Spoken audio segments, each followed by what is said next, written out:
오늘 말씀은 어제의 내용과 이어지는 말씀입니다. 어제 아브라함은 이런 질문을 하나님께 드렸습니다. 15장 8절 말씀인데요. 그가 이르되 주 여호와여 내가 이 땅을 소유로 받을 것을 무엇으로 알리이까? 이것이 아브라함의 질문이었습니다. 아브라함은 가나안 땅을 하나님께서 주신다라고 함에 대해서는 의심이 없었습니다. 그러나 약속의 확실한 보증을 달라고 하고 있습니다. 이것은 아브라함이 불신해서가 아니라 하나님께서 주신 약속을 믿고 기다릴 수 있는 상징물 혹은 잊지 않고 기억할 기념물을 달라라는 것이었습니다.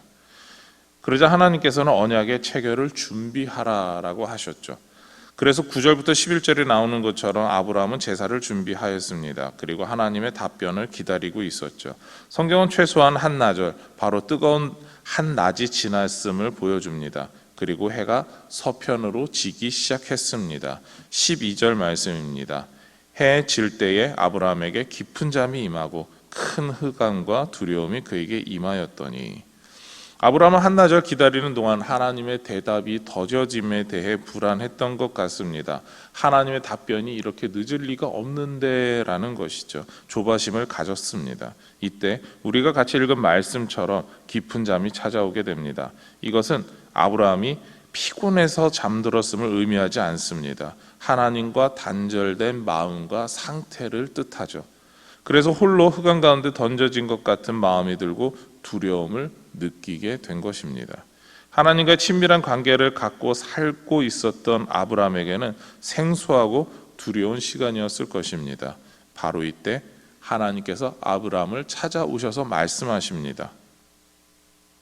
13절과 14절입니다. 우리 화면을 보고 같이 읽겠습니다. 시작. 너는 반드시 알라.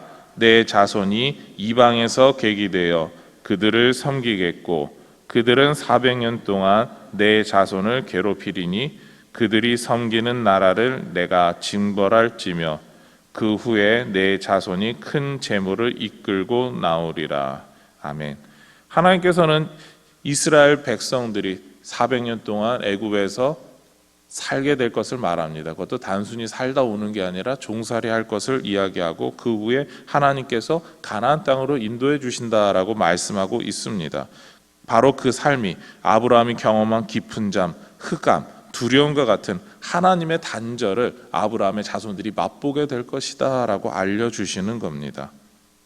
바로 400년 동안 이방에서의 고통을 당한다라는 것이죠. 이러한 일을 경험한 이후에 하나님께서 약속해 주신 땅을 아브라함의 자손들이 차지하게 됨을 약속하십니다. 가나안 땅에 아모리 족속의 죄악이 가득 찬 이후 하나님의 백성이, 이스라엘 백성이 그들을 심판하고 그 땅을 차지하게 된다라는 겁니다.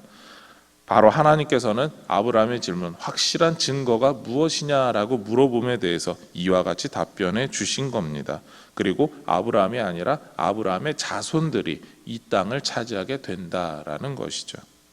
이에 대해 아브라함은 실망하지 않았습니다. 하나님께서 약속하신 대로 하늘의 별과 같이 바다의 모래같이 많은 자손들이 하나님께서 약속하신 바로 그 땅을 차지하게 될 것을 확신했습니다. 하나님께서 하나님의 때에 하나님의 방법으로 진행하심에 대해 신실하게 믿은 것이죠. 이러한 상황에 아브라함이 관심을 가져야 할 것이 있었습니다. 그것은 하나님과의 관계입니다. 왜냐하면 하나님의 복을 누리기 전에 하나님과의 관계가 단절된 것 같은 흑암 가운데 있는 두려움을 느껴야 했기 때문입니다. 그 시간 동안에 하나님과의 관계에 집중하면서 하나님과 완전히 관계가 끊어진 것 같다 하더라도 홀로 이겨내야 했습니다. 그것이 아브라함만의 문제가 아니라 아브라함의 자손들이 경험해야 되는 문제였다라는 것이죠. 아브라함은 그 일을 위해서 계속해서 기도해야 됐고 자손들이 하나님의 뜻대로 이겨내고 그 가운데서 훈련받고 하나님만 의지하고 믿는 사람들이 되어서 이 땅으로 돌아와야 됨을 확신하게 되었습니다. 하나님은 하나님과의 관계를 가장 중요하게 여기고 집중하시기를 원합니다. 아브라함은 그것을 알았고 자신의 자손들이 그러한 사람이 되기를 원했던 것이죠. 우리도 마찬가지입니다. 하나님과의 관계가 어떠한가 그것을 먼저 바라보시기를 소망합니다.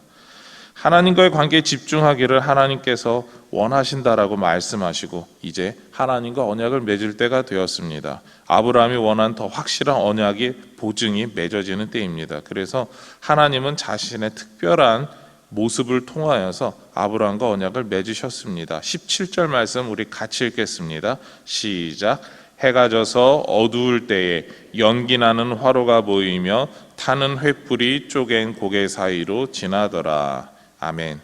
하나님께서는 밤이라는 시간이 되었을 때 아브라함을 찾아오셨습니다. 이때 하나님께서는 연기 나는 화로 그리고 타는 횃불의 모습으로 찾아오셨죠.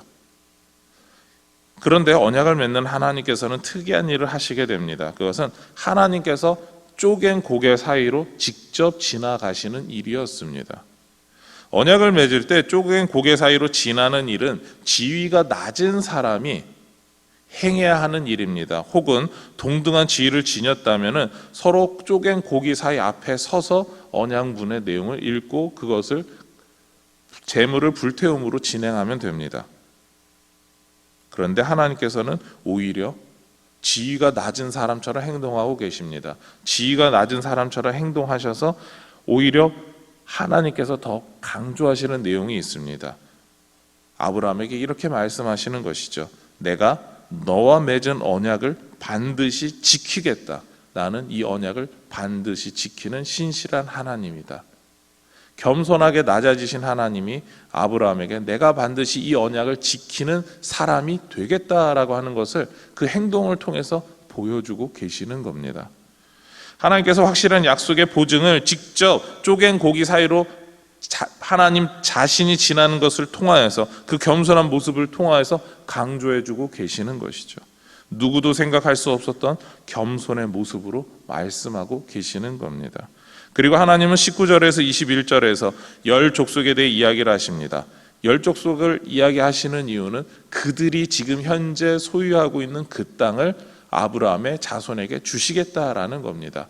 하나님께서 그 열 족속을 이야기하심으로 이 아브라함의 자손이 갖게 될 그 땅의 경계를 보여주고 계시는 겁니다. 그렇습니다. 하나님께서는 이미 구체적으로 어느 땅을 어디에서부터 어디까지 주신다라고 약속해주고 계시는 겁니다. 확실한 경계선을 그어주시고 확실히 이것을 너와 너의 자손이 갖게 된다라는 겁니다. 하나님께서 하시는 약속은 이와 같습니다. 이미 어떤 땅을 갖을 것에 대해서 주셨다라는 겁니다. 이미 주신 하나님께서, 신실하신 하나님께서 약속을 지키시고 반드시 복을 주시겠다라는 겁니다. 하나님께서는 우리가 어떤 상황에서도 하나님과의 관계에 집중하기를 바라십니다. 여러분은 어떤 관계에 지금 더 집중하고 계십니까? 하나님께서 원하시는 것은 다른 사람과의 관계가 아니라 하나님과의 관계입니다. 특히 우리에게 복을 주시기 전에 흑암과 두려움을 경험하게 하십니다. 그때일수록 더 무언가 인생에 있어서 어두움일수록 하나님께 집중하기를 원하십니다. 그때 하나님께 집중하시기를 소망합니다. 그리고 그때 하나님께서는 신실하신 하나님을 믿으며 그 모든 약속을 성취하신 하나님을 바라보기를 원하십니다. 그리고 이미 하나님의 복을 받았음을 확신하고 감사하며 살기를 바라십니다. 그런 하나님을 어떠한 상황에도 하나님과 관계에 집중하며 이미 하나님이 복을 주셨음을 믿고 날마다 승리하시는 우리 모든 동북의 성도님들이 되시기를 소망하며 축원합니다. 우리 화면을 보시고 우리 기도의 제목 같이 읽도록 하시겠습니다.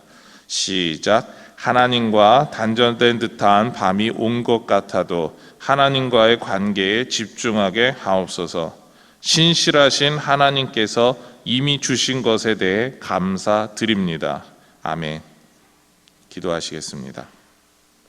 하나님, 우리가 살면서 주님께 집중할 수 있게 해주시고 주님의 은혜에 소망하며 간절히 바라보게 하여 주시옵소서. 하나님께서 이미 우리에게 약속하신 그대로 하나님께 집중하며 나아가길 원하십니다. 이미 복을 주신 것을 믿고 감사하기를 원하십니다. 우리가 그러한 삶을 날마다 살아갈 수 있는 아버지 하나님을 신실하게 우리도 또한 믿을 수 있는 믿음을 허락하여 주시옵소서.